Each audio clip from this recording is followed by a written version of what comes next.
think everybody's here from across the way, so thank you for coming for this very special evening to talk about this young lady's very special experience. Woohoo! So we're here to talk about blue water instead of white water, which we can see out there today.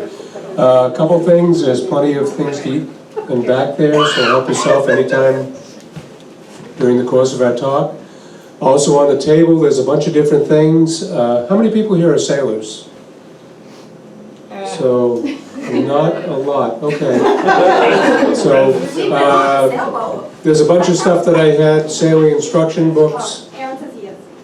Yes, Aaron has sailed. At Pine Tree Camp, we have sailed together. Well, and we went on the Impossible Dream. And the Impossible Dream also, which we'll be talking about later.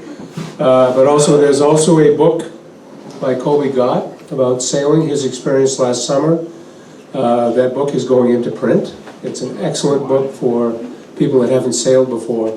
And take a look at that. And then there's just some sailing gear. Whoa, nice job. The rain gear on the wall is just, that's my outfit. It's been up and down the Maine coast. Been to Bermuda a couple times. So just some of the stuff you wear on deck with a lifeline. Just get an idea of some of the equipment they use. So we're here to talk about adaptive sailing and sailing in general. Sailing, that is Colby right there, the author of the book. Adaptive sailing is very similar to adaptive skiing. A lot of PVC and duct tape is used in the process. The experience for participants is very similar, very sensory. Wind, in the ocean you have waves, currents, a lot of different sounds. Of course, on the slopes you have different snow, different trails and that type of thing. But adaptive sailing it's a tremendous sport. Our programs operate out of Portland. Maine program is Sail Maine. Probably one of the best programs that we have. We had almost 300 people participating in the programs last year, so hugely popular. And we're also starting one up at Camp Capella outside Bangor this year. But so this is Colby. We have a fleet of J-22s that we use in the program and sail in Portland Harbor. So the program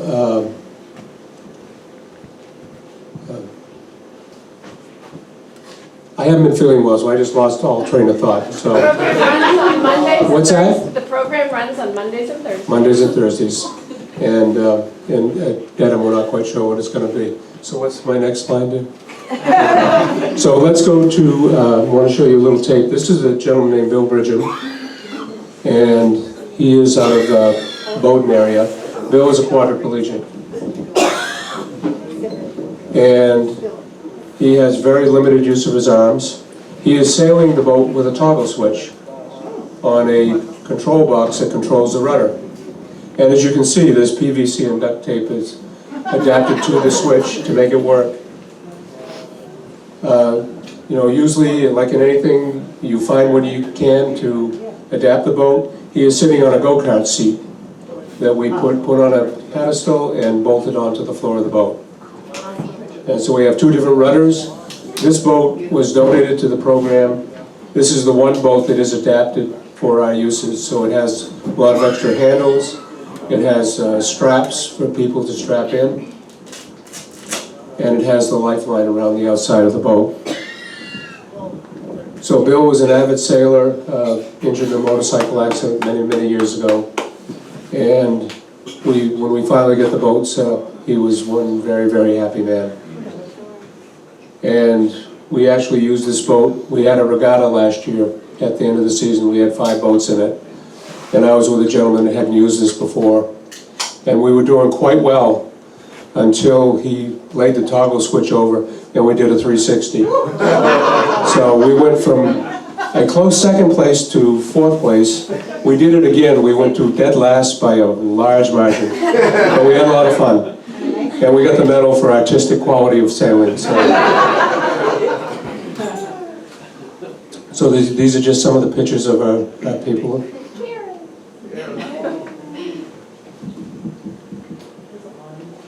And and this is just leaving the dock down in Portland, and that's Bug Light behind, or Spring Point Light in Portland. And so, we're here tonight to talk about the Impossible Dream, and the Impossible Dream is made possible by a lady named Deborah Mellon and an organization called Shake a Leg out of Miami, which is an adaptive sailing program down there, one of the largest in the country. A gentleman named Harry Horgan started the organization actually in Rhode Island, and then moved to Miami. The Rhode Island part became Sail to Prevail, which I know Paul Raish sails with them during the summer. And so he's been in Miami a number of years.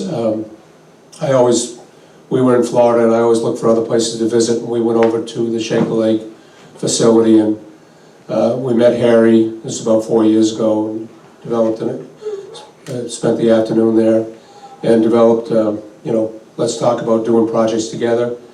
And then we got a call from the Impossible Dream, we're coming to Maine, can you help us, schedule the boat and get some people on it, and said, yes, we can. And so for 4 years, we've had a great relationship with them. And they've been up here, and they'll be up again this summer in Portland. They love coming up here. Portland's one of their favorite harbors. And they'll stop all the way along the eastern seaboard. And so, rather than talk any more about the Impossible Dream, we're gonna let the skipper of the Impossible Dream take over here. And Anne-Marie is going to introduce this next segment. And then the star of the show will take over. So this was a piece that Channel 6 News did, and we're just going to show this, and then we're going to get Captain Natalie going. After my injury, my life was the beauty of this boat that was designed from the bottom up, from the beginning, to be wheelchair accessible. It's my first time on this boat. It's just a totally different experience when you're taking part in something that was made for you. Even though my accent was on the water, I'm still really passionate for the water. I think the sailing is an afterthought at a certain point in this boat. It's about the types of relationships that are either planted here and then bloom over time. You might have somebody who was injured a month ago sitting with somebody that's been injured for 10 years, and they're talking about, here's a cool little trick I used to put my shoes on. Newly injured people can see that there is some light at the end of the tunnel. It's not a completely dark place. Like, we really believe in the healing ability of sailing and being out on the water. It's pure freedom, really.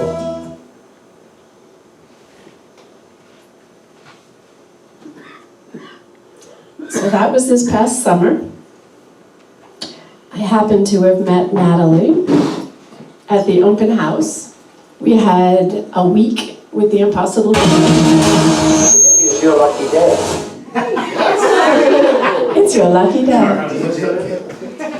We had a week, so we had 8 sessions where we were allowed to get 18 to 20 people on board. We had an open house that Friday night, which is when you and Cedar came down. Yes.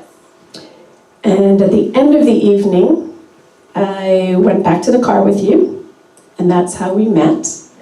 I then found out about crew, that she was going to be crew on the Impossible Dream. We talked for about an hour after you came back. Yep. And now I am so excited because I know the story, but now you guys are going to get the story. And I don't really think Natalie needs much of an introduction. I think most everybody here does know, with the exception we do have some of our Horizons folks, Natalie St. Pierre.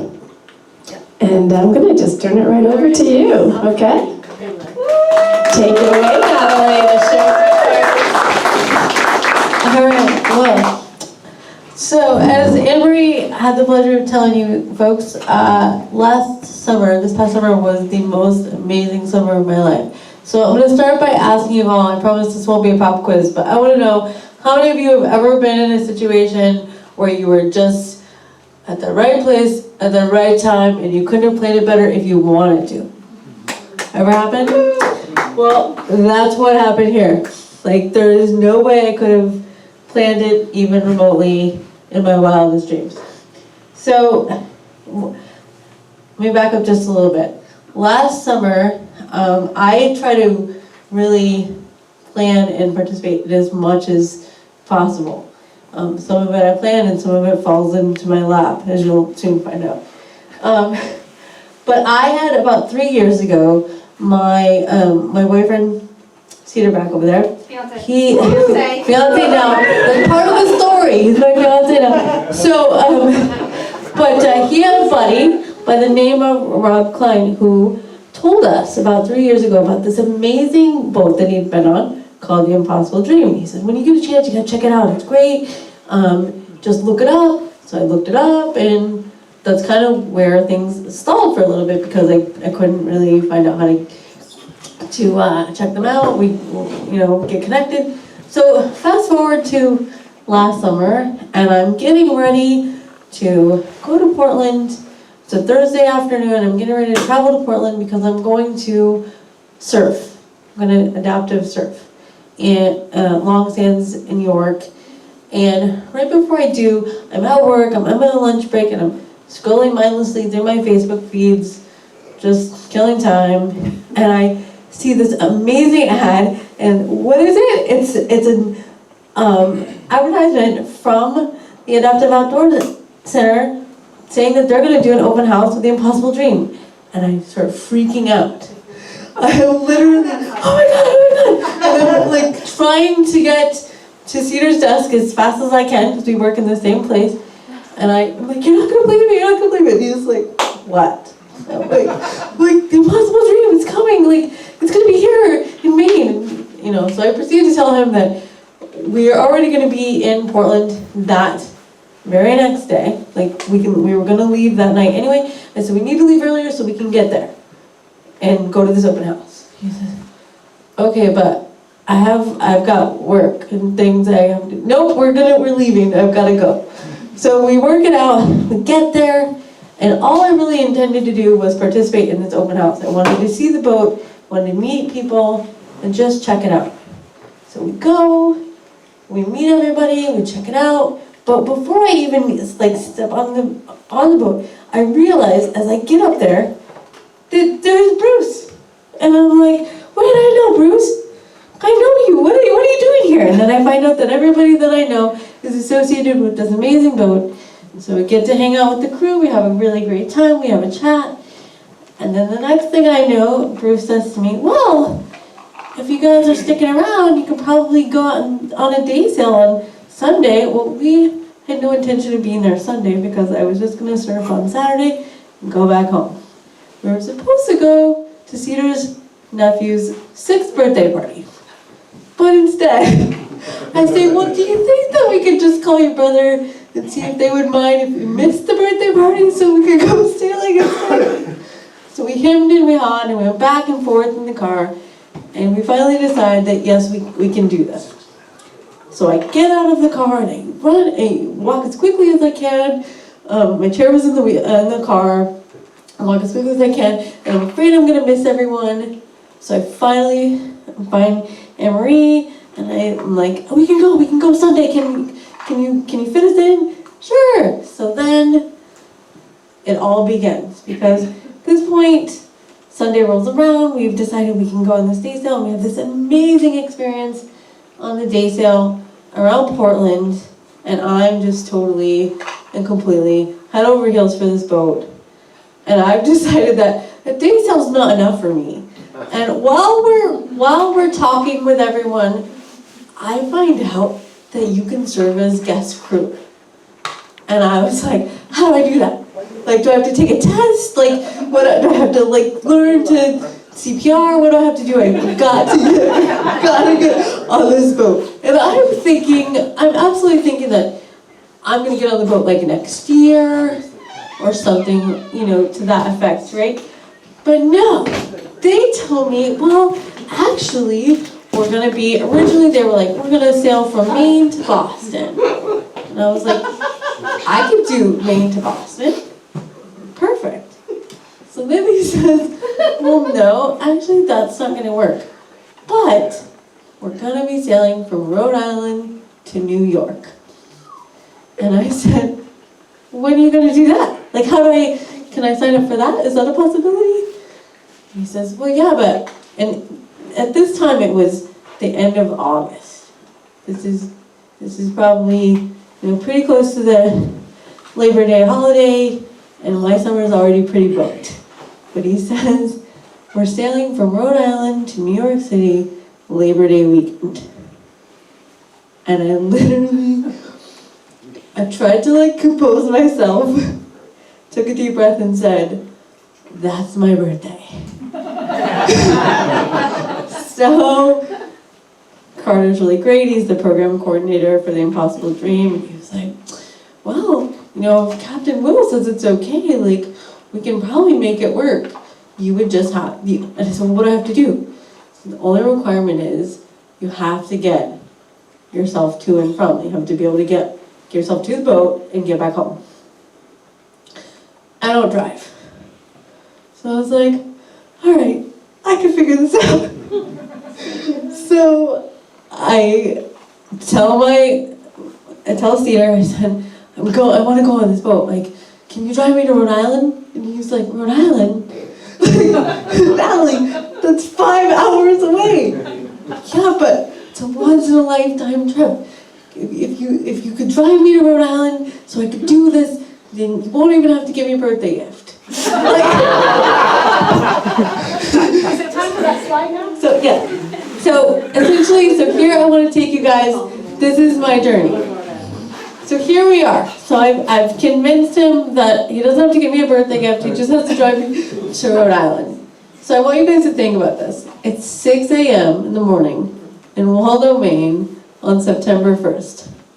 I'm groggy. I'm cranky as all get out because I don't do mornings. Not my jam. I'm nervous and I'm frantically packing and unpacking this little gray weekender that I have, and I have no idea what I should or shouldn't be taking. So I keep taking things out of it and putting it back in, and I am the hot mess of epic proportions. My adrenaline is pumping. I'm worried about who's gonna feed the cats. I'm going at full bore, and literally Cedar is trying to both be supportive and really keep from strangling me with the nearby throw pillow. He's really just I love you, you're driving me crazy. Literally it's happening. He's I will take you to Rhode Island if you just leave me alone. So this is what happens. So he does. We get up, he drives me 5 hours to Rhode Island, and the entire time I am a crazy person when it comes to time management. I run on Lombardi time. So if I am not early, then I am late. And he does not subscribe to that. So we are battling back and forth, and I'm I've got to go. And I have to tell you guys, I went back and forth with the captain of the boat as to whether or not I was going to be able to really do this. I was not sure if I could get to Rhode Island. I was not sure if it was going to be feasible for me. I just jumped in full throttle. Finally made the decision, I'm going, and off we went. So this is me that the first evening. So I'll let you go to the next slide. And this is what's happening when I get to Newport. So we finally make it, and they're in the middle of a regatta. I've never seen so many sailboats in my life. It was beautiful. Absolutely beautiful. Yes, large sailboat race. So you guys can see, I just took as many pictures as I possibly could get on my phone. What happens here is I get to Rhode Island and the Impossible Dream is not there, and it's because they're out on a day trip. They're taking a group of folks out on a day sail. And when I finally meet up with them, I hop aboard, and the sailboat is loaded with folks, really awesome individuals that are sailing around the harbor. And I just joined them, and these are the pictures I started to take. So I'll have you flip through this slide and the next one. These are just some sites that we saw. So this is an older ship in the middle, and these are some just sailboats that continue to sail by us as the day went on. So when we get to Rhode Island, before we take off, and when we finally we're gonna depart to New York, we connect with a gentleman by the name of Chris and his wife Ashley, who happen to live in New York City. So they were a guest crew with me. It was myself, Chris, and Ashley, and we were the crew for that evening. So these are some more boats here. I really like the sailboats.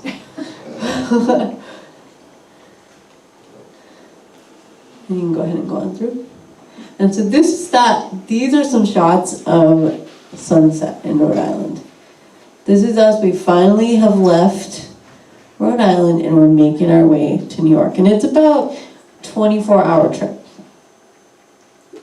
And at this point, I don't really know. All I know is I've made it on the boat with the captain and the first mate. I don't know what's expected of me. I don't know what I need to know. I don't know if I need to know how to swim. I know nothing. I'm here. I'm on the boat.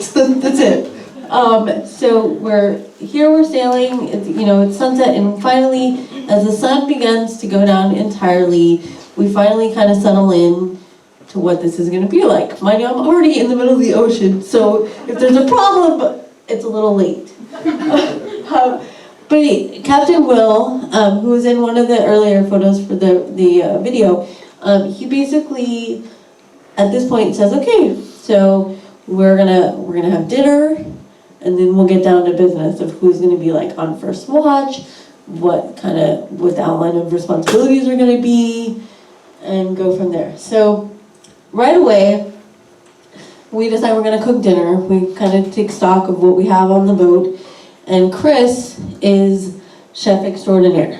We don't know this, but we have a little bit of pasta, we have some veggies, and we have some tomatoes. So he makes an amazing pasta dinner, and we are dining here al fresco while I'm driving the boat.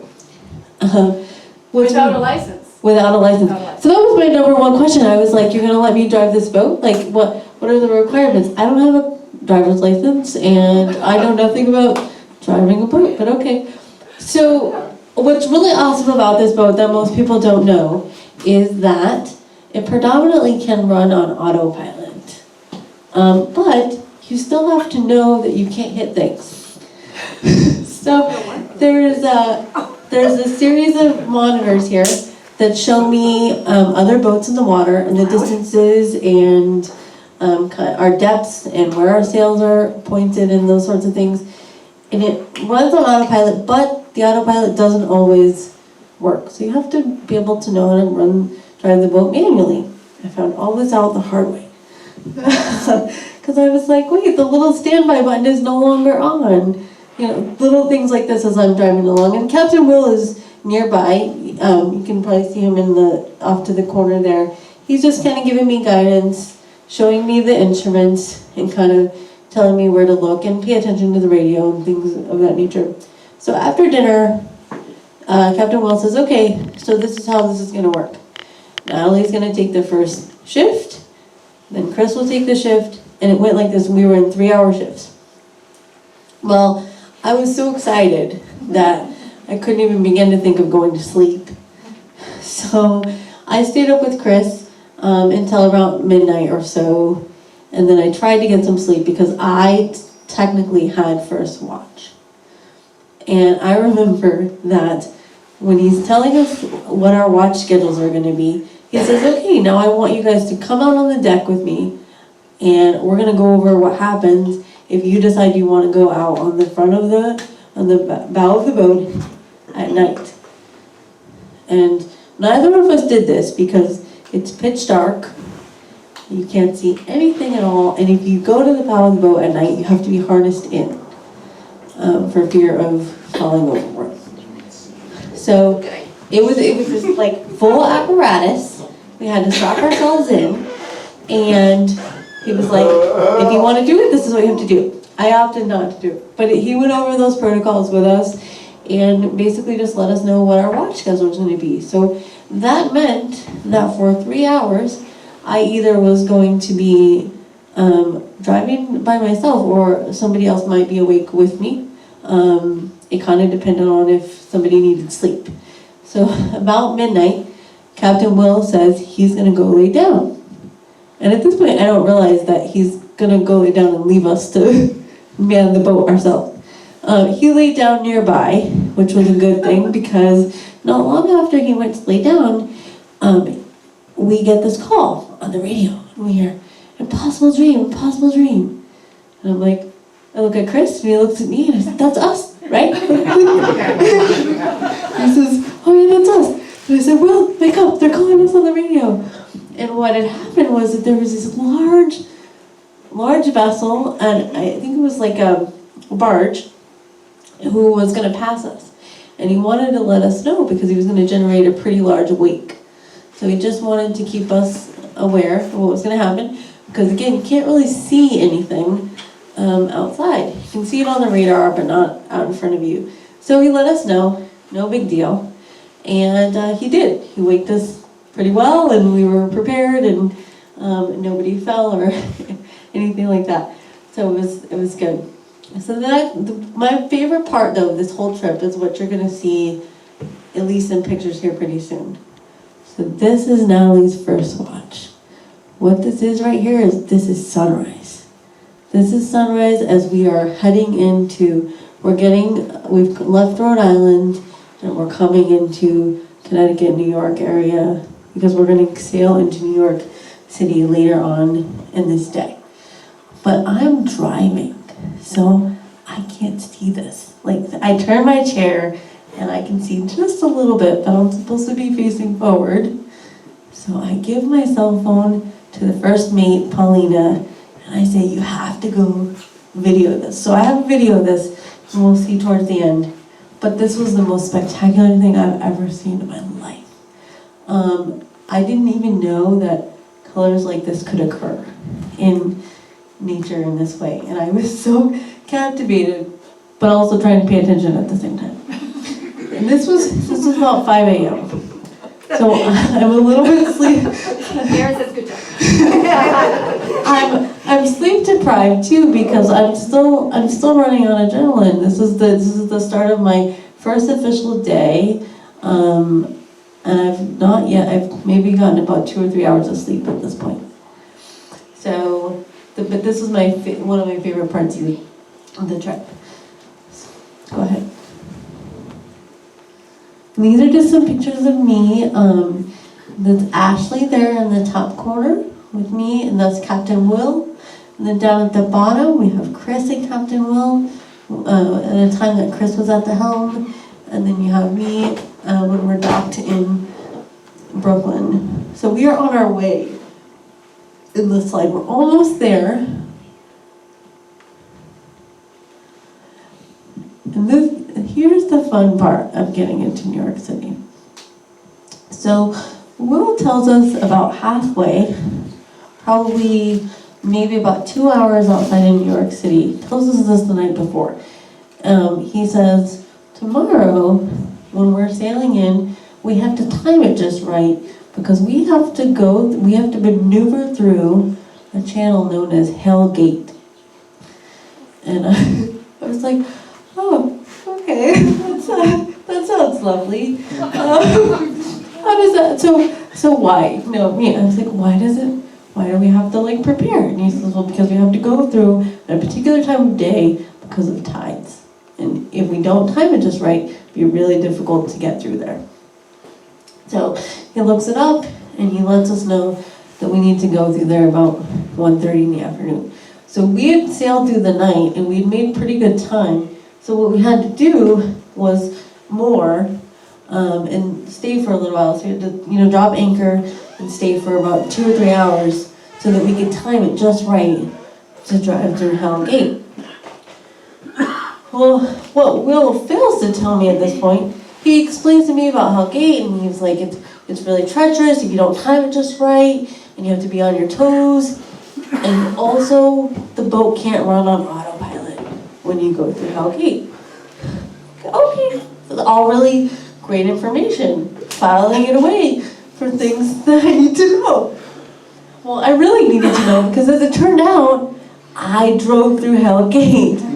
I was the captain that got us through in that bit of water. And while doing so, not only did I have to make sure that we timed it right, I had to manually drive the boat, which is really tricky because your movements are really small and the catamaran is 60 foot.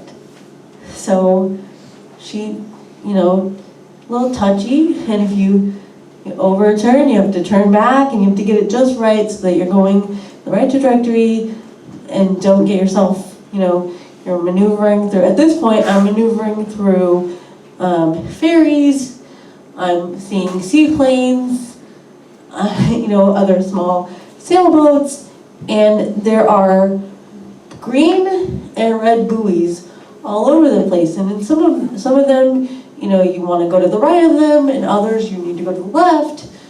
But again, as I said, I know nothing about sailing. So at every turn, I'm like, is it left? Is it right? Do I give them the right of way? But Paulina was right there. She was the first mate, and she's just she's just coaching me through. And together, we get there. We're almost here at this point. Go ahead. And this is Paulina. That's Paulina. Paulina, the first mate, and these are some shots when I get into Brooklyn of NYPD, and then I took a nice shot of the Hellgate times. And this is us. We're here. We are docked in Brooklyn. We made it in just about 24 hours. The first night on the boat was a great success. And we are here. And these are just some shots I took of New York that I thought were just, my phone worked overtime on this whole trip. That's a Staten Island ferry that you see in that other shot. This is Ellis Island, and that's Pierre, I believe that's Pier 4 or 6 in that shot. And another thing that happened, as I pointed out earlier, my birthday happened on this trip. So what was really awesome is there was a lot going on. So we get into New York on a Monday night, and we dock in Brooklyn, and the first night it's just Paulina and Will and I, because Ashley and Chris live in New York City, so they traveled with us from Rhode Island to New York, and then they got off and they went home. So then that left the three of us to continue crewing. And so Monday night was pretty low key, but then Tuesday we had to get up and go to work. We had to clean the boat. The whole day was dedicated to cleaning the boat. I've never had so much fun cleaning toilets and and cooking in my life. If ever you want me to clean or do some deep cleaning and all that good stuff, just promise me a trip or something. Some kind of adventure. So, but it was really interesting to be a part of scrubbing the boat, because you have to use certain chemicals to clean. You have to take all the food out and move it to a certain place so you can scour.